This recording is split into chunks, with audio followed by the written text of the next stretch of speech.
Has everyone made it back safely? Yes. I'm sorry, Miss Ling.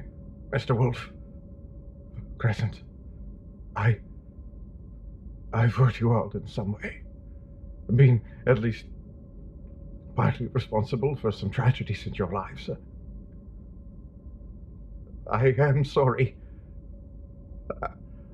I have made some important discoveries. How much time can you spare? Jason's ETA is in 6 minutes. That will have to suffice. Is His Majesty with you? He's unconscious? I see. Would you be so kind as to pass a message on to him? The plague is not a random tragedy. It is biological warfare. What? How do you... There is no time. I've indicated my findings on the port screen that's now in Mr. Thorne's possession. Please give it to His Majesty when he's recovered. Please. Earth should know that this war did not start with the recent attacks. This war has been going on beneath our noses for over a decade. And I do fear Earth is losing. We're not going to lose. I believe you, Miss Ling. Now, would Cress, would you come closer, please? She's here. Crescent, my crescent moon. How do you know my full name? Because I named you. I want you to know that it nearly killed me when I lost you. And I have thought of you every day. I always wanted to be a father. Even as a young man. But I was recruited into the Crown's team of scientists immediately following my education. Such an honor. You know? My career became everything, and there was no time for family. I was already in my 40s when I married, and your mother, wasn't much younger than I. The years passed. I'd given up hope. Until one day, she was pregnant. With you. We did all the right things. We decorated a nursery, we planned a celebration, and sometimes at night she would sing an old lullaby. One that I'd forgotten over the years, and we decided to call you our little crescent moon. But then you were born. And you were a shell. And when Sybil came, I begged. I begged her not to take you. But there was nothing. She wouldn't. And I thought you were dead. I thought you were dead. And all along you were... If I had known, Crescent, I never would have left. I would have found a way to save you. I would have found a way. I'm so sorry. I'm so sorry. For everything. I'm sorry. I'm sorry. I'm sorry. I'm sorry. A tear slipped past her eyelashes, rolling hot down her cheek. Her father was alive. Her father was dying. I'm so sorry. But we have to go, Dr. Erlin. I know. Yeah, I know. I'm so sorry. This is... Oh, please be careful. Please be safe. My crescent moon. I love you. I love you. Cress opened her mouth, but no words came. Words that had been so easy in her daydreams now seemed impossible. She believed him, but she didn't know him. She didn't know if she loved him back. Cress, I'm sorry, but we have to go. Goodbye. No one spoke as they left, as they rushed to the Rampion. Jason, ready for takeoff now! Her words fell short and then stopped altogether as the figure of Sybil Mira appeared at the top of the cargo bay ramp, whose white coat and long sleeves made her look like a ghost haunting their ship, blocking their way to freedom. Lunar guards crowded behind them. They were trapped. What a lovely reunion. Had I known you were all going to come to me, I wouldn't have wasted half as much energy attempting to find you. How many? Mr. Sybil is in front of us and 6 lunar guards behind. I accept those odds. So charming. My little prodigy has been embraced by cyborgs and androids and criminals, the scum of Earth and society. Quite fitting for a useless shell. You mean the useless shell that just disconnected the link to all your palace surveillance equipment? Arrogance doesn't suit you, dear. What do I care if the connection has been severed? Soon this palace will be the home of Queen Levana. Guards, leave His Majesty and the special operative unharmed. Kill the rest. But Cinder opened her thoughts to them. 6 lunar guards who, just like Jason, had been trained to keep their minds open, trained to be puppets. You have learned a few things since we last saw each other, haven't you? Not that controlling a handful of guards is any impressive feat. Cinder reached out in her mind for Wolf, but it was too late. Sybil smiled. Wolf swiveled towards Cinder, his face contorting with a feral hunger. Wolf attacked, and Cinder struggled to defend while she attempted to break Sybil's hold on him. She kicked him in the wounded side, though she hated herself for it. The guards attacked. Thorne had gotten a knife from somewhere. Cress was wildly swinging his cane. Aiko was using her metallic limbs to defend herself, but Thorne was blind, and Aiko wasn't programmed with fighting skills. And as soon as a guard grabbed the cane from Cress's hands, she cowered. Wolf growled, prepping to pounce, and a thought came clear to her mind. Wolf isn't the enemy. She landed an uppercut to his jaw as those words infiltrated her brain. Wolf isn't the enemy. Sybil is. Cinder ignored the guards, ignored Wolf. She was too focused on the bioelectricity rolling off Sybil to care. When Wolf pounced and lowered his fangs to her unprotected throat, Cinder seized Sybil's mind and attacked. Cress? What's going on? I think we just lost Aiko. Wires are exposed. Cinder can fix her. Can you stand? Yes. Do you see my knife anywhere? Or my cane? Guards are up again. All 6 of them? And Cinder's on the ground. Might be unconscious. And Wolf's still under Sybil's control, I think he's going to... That all sounds very dire. I guess it's time. What? She yelped as he dipped her and kissed her. Warmth overtook her and she closed her eyes. She had just finished melting when he righted her again. Cress, do me a favor. Make sure I don't shoot anyone we like. She helped him aim as they hit one guard, then another, a third. Sybil was on the ground, twitching and digging her nails into her scalp. Her control over Wolf disintegrated. She flailed, curling into fetal position and searching for relief that wasn't coming. What in the name of spades is all this screaming about? Cinder is doing something to Mr. Sybil.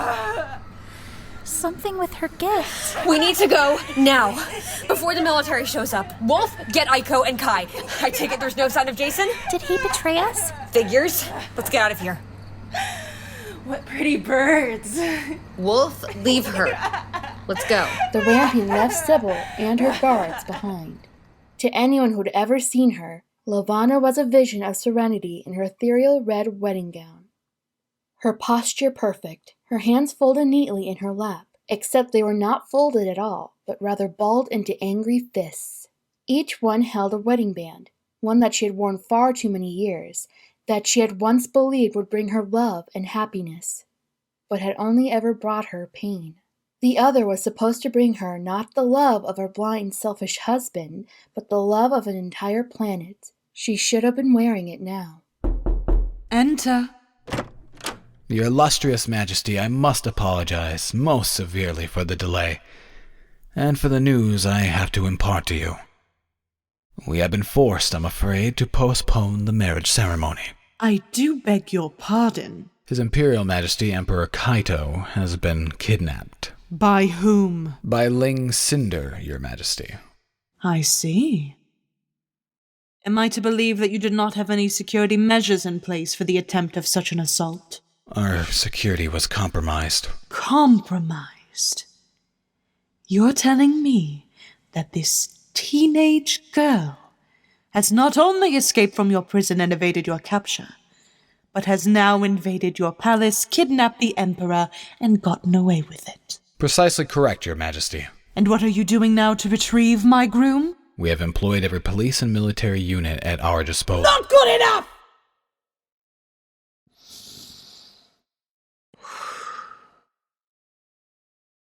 The Commonwealth has failed too many times with regards to Ling Cinder. Beginning now, I will employ my own resources and tactics in finding her. Your Majesty, if I may request a word with you in private. With pleasure. You're dismissed, Contourin. But note that the incompetence of your security team will not be ignored. The young Emperor has been kidnapped, and from his own palace. Earthens are pathetic. It's amazing they haven't already become extinct. I do not disagree, Your Majesty. I trust you have not been informed yet of this evening's other interesting development? What development? It appears Dr. Sage Darnell is in this palace, trapped in a quarantine room in the research wing. Sage Darnell? Daring to return after he assisted the escape of that wretched girl. No doubt they've been working together, though I've been led to believe that Dr. Darnell won't be around much longer.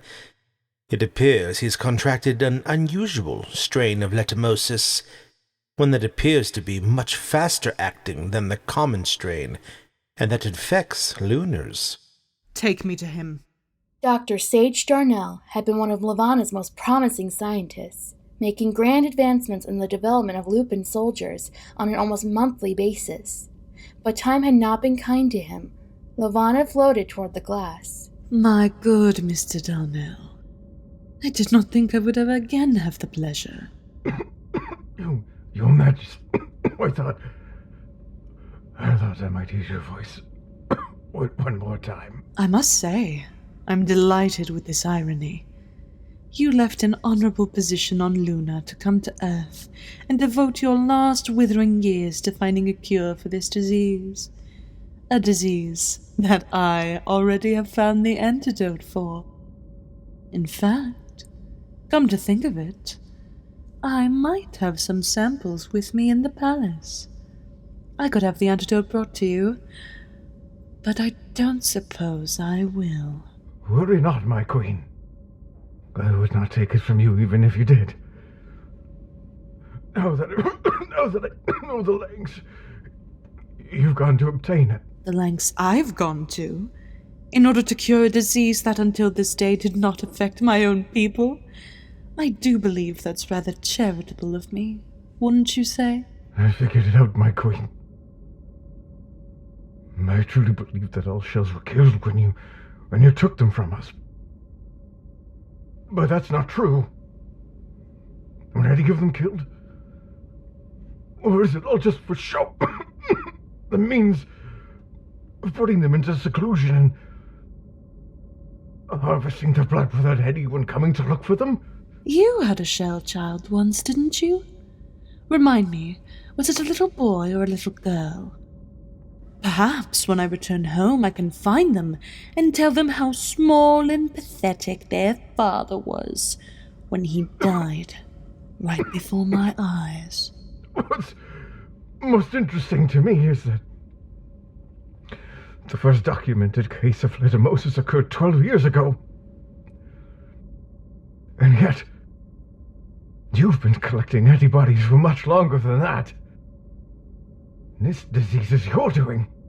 You you manufactured death to bring Earth to its knees, so that when the time was right, you would be there to save them with your miraculous antidote.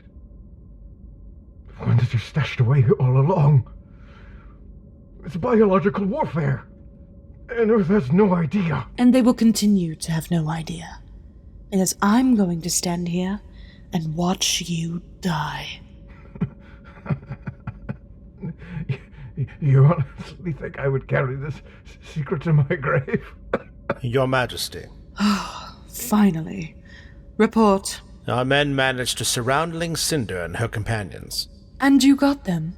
No, Your Majesty. They have failed. 2 of our men are dead. 3 are severely injured. The last was unconscious. Ling Cinder has escaped. And where is Thaumaturge Mira? Dead, Your Majesty. Ling Cinder used her gift to torture her mind. She jumped from the rooftop. She deserved it. The snake. After keeping my little golden bird locked up in her cage for so long. We found one of Ling Cinder's accomplices aboard their ship prior to the confrontation.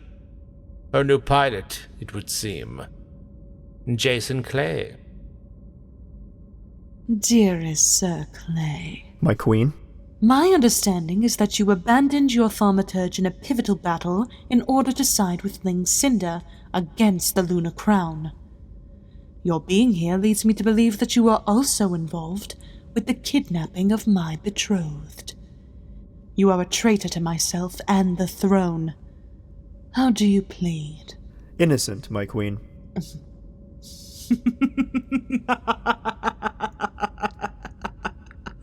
Of course you are. How can you plead thus? During the battle aboard the spaceship, Thaumaturge Mira was consumed with the effort to control a lunar special operative who has joined the side of the rebels.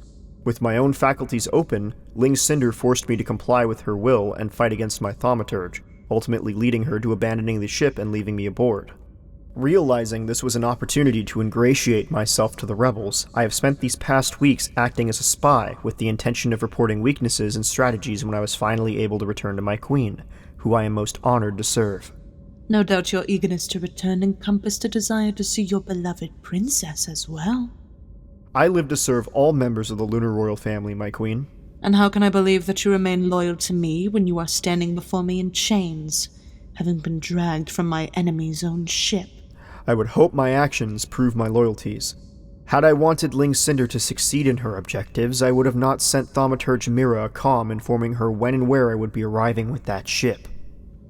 We will investigate this further, Sir Clay.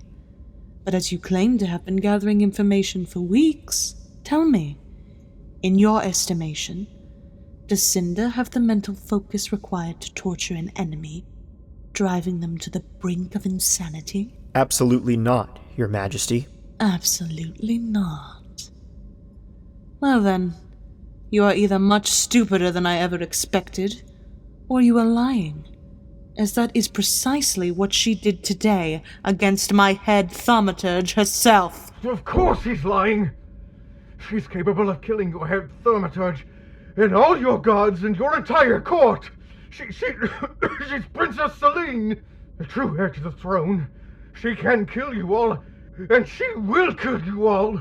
She's coming for you, my queen, and she will destroy you. Shut up! Shut up, you old man! Why won't you die already?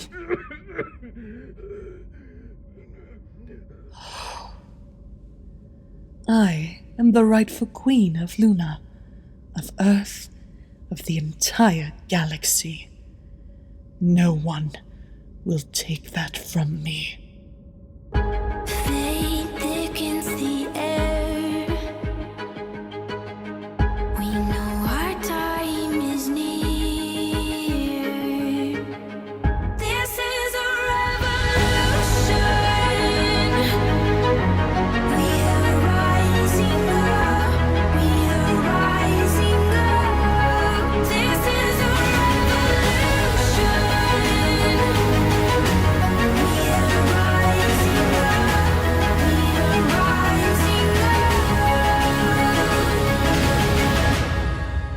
This is a revolution.